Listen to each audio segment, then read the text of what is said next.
What is a negative emotion that you have experienced in the last couple weeks? Anger and confusion. Lost. Disappointment and being really sad. Don't you know that you're a fact? 'Cause I'm a fact, and we're a fact, and that's a fact. We're going to move on to something that you thought was constructive and good, like a positive experience that has come out of this. It's a couple of things.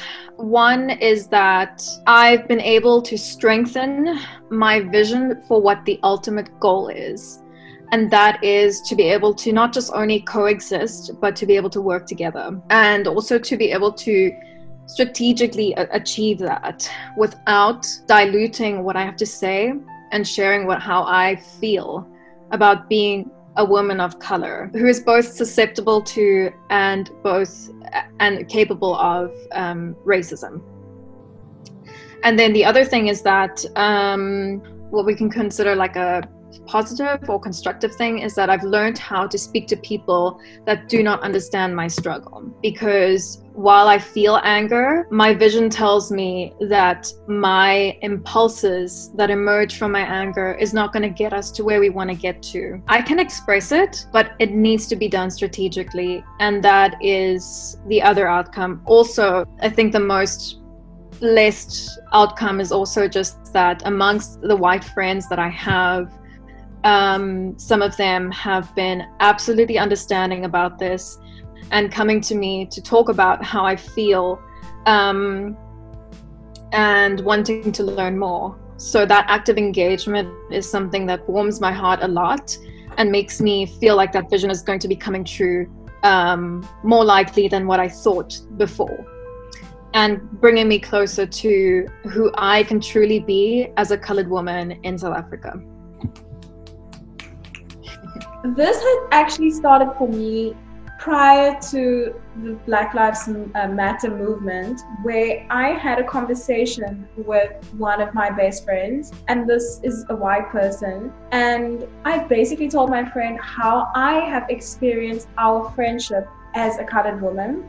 There have always been differences for me and ways in which we've approached one another, how our individual stories have influenced our realities, but because we try to connect in a way without prejudice and we try to connect as people, we also forgot that we have embedded stories. We could not have just existed from, let's say I've met you 5 minutes ago, so now I'm only giving you the 5 minutes ago Lynn. I have been a realized person before 5 minutes ago. It's up to me and the person I'm conversing with to know what has happened in the 24 years that I've been on this earth. I've come to realize that through my art and through expressing myself, I could have shed the shame and the guilt of, first of all, my own internal racism, but also the perception that I have been placed under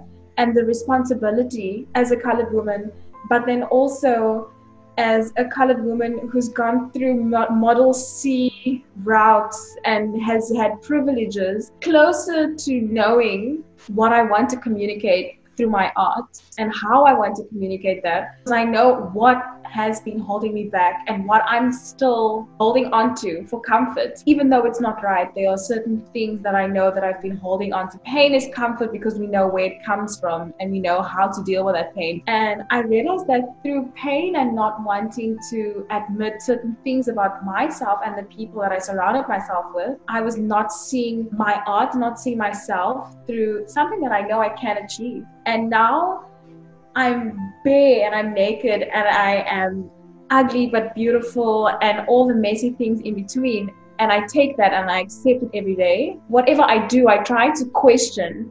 I try to be curious like a child approaching something for the first time. We take our own ideas and own expectations and place it onto something that we have no knowledge about. Now, seeing that I can do that with my instrument, even though 18 years I've been with this thing trying to make a career out of it, but more with than for or against. Yeah, so that's how I'm feeling. I love it. I love this.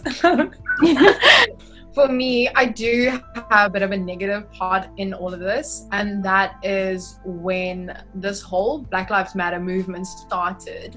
I started sharing my thoughts about it because I do feel very deeply about the entire movement. I was like, I'm not going to stay quiet about this. I'm going to voice my opinion, and I'm going to voice it like really loudly. Through this whole process, I actually had a couple of friends who they kind of like try to distract the whole conversation by getting upset about something else. I'm not gonna entertain you, like whatever you're saying, cool, but I get the message behind it. So I was like, you are clearly not for this movement. You're clearly trying to like distract what is really happening. I have now lost really good friends who I thought were there for me. In the same sense of being disappointed in people that I feel like were close to me, I feel like I've just found myself more solidly like where I am and what I do stand for. I know that with my brand, I'm gonna be standing for this movement, and if someone has a problem with that, then I'm sorry, but you don't have to be here. You don't have to pretend like you're supporting me. I'm not gonna stay quiet because it makes you feel uncomfortable. That's something that's been like very strong with me. It's just like, standing your ground, really putting in like what you believe in, and not censoring yourself because someone else feels uncomfortable for what's right in this world. Mm-hmm. It's been a tough couple of weeks. What's been constructive for me, you grow in the process, and you also like develop this mind of realizing that everything works in your favor even when you're like messing up the whole time. I feel like that's a skill that I'm learning. How I grew from this experience is I had the same urge, right? I was like, I want to voice my opinion. And when I voiced my opinion, I was actually kind of like talking about something else. I was witnessing this like wave on my social media and actually not knowing what to do, and watching other people do things, and then watching other people respond to things, and then thinking one thing is right and then realizing, oh, that's really not right. Kind of like in this loop of like trying to like, what do I think is right? So in that process of encouraging myself to express myself, and even if it's just to me, so that I can figure out what my dialogue is, because it was hard for me to find my dialogue, because every time I did, I was like, that's wrong. Or just, I don't even agree with myself. Like I can check myself in this situation with my words and everything. There were all these people that were responding in ways that made me feel uncomfortable, and I got on social media and I started talking about empathy, and I started talking about, like how we should be feeling empathy. In that moment, I wanted to feel what it felt like to express myself. But I'm such a Virgo, I'm so like hypercritical of myself, that afterwards I felt like, oh, I probably shouldn't have said it that way. Maybe I'm being like really insensitive when I say that. Something I realized was just, I'm a human experiment with an ego. I'm just going to experiment, and then I'm going to keep coming back to myself. And as long as I'm willing to grow in that process, we have to learn how to express ourselves. We have to go through this gunk of like being courageous enough to say how you feel, even though that's messed up. So yeah, definitely learning about what my voice is. I'm like, what is your voice? Like finding your voice. Yeah. Thank you. Thanks for the claims. Okay. So that was a really great round. The last question is, how have you felt the energy of this social movement flow through you into your art? Black Lives Matter, and that's a fact.